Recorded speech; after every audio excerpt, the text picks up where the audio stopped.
Now, Rajiv, one question that comes up for everybody is, what is this Indian identity? Do we at all have an identity? I'm asking this because most of us are distanced from our own culture, our civilization. We don't know our own languages. We don't understand our literature, which has come to you from a long time past. None of us, maybe very few of us, study Sanskrit. We don't know Kalidasa. We don't know literature. And because we don't study our own language, we are distanced from what we are. We are Indian in terms of a face or what we are physically, but mentally there's a confusion in what is an Indian identity. How would you explain this, and what do you think we need to do? Yes, I think that to understand the Indian identity, one of the central foundations and building blocks is Hindu Dharma. There is no denying that. Whatever it may have been called earlier, so Hindu Dharma is sort of the modern name for a very ancient set of practices, symbols, theories, philosophies, different traditions. Now, the characteristics of this are very unique. It's an open architecture. I call it an open architecture. In fact, the book Indra's Net describes that. Open architecture in the sense that new ideas are welcome.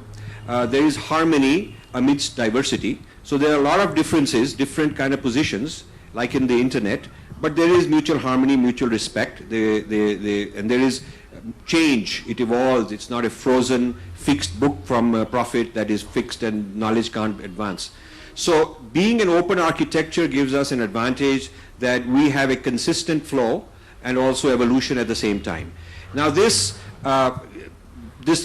one of the key ingredients is that in our tradition, we separated the Shruti and the Smriti, where the Shruti is that which is eternal and permanent, and Smriti keeps evolving.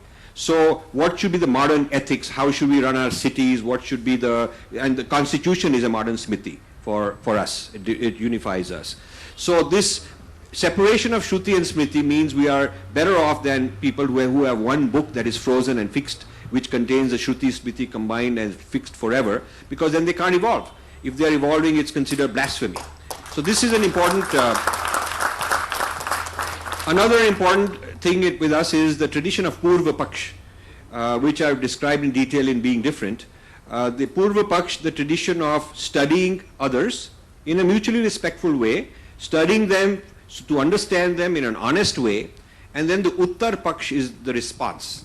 So this is like we must study others. We cannot. Now that's unfortunate that we stopped doing that. In the classical period, we were very vibrant in Purva Paksh. And so we were always learning, there was a back and flow ideas. But somehow for the last 1,000 years, for whatever reason, the Purva Paksh is not that, it is sort of like we've got let it atrophy, or we just became lazy or something. Today, we are not studying the West from our point of view. We are not studying China from our point of view. We are not really studying the major civilizations through our lens. In fact, they are studying us much more than we are studying them.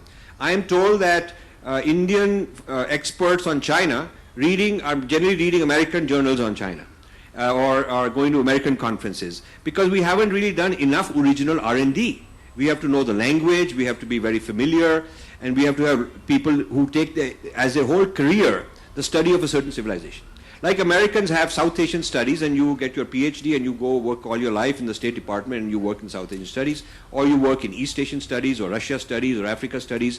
So we need to create the international studies issue, kind of culture, where we must first know who we are. Our identity we must understand, and then from our identity we can study other people.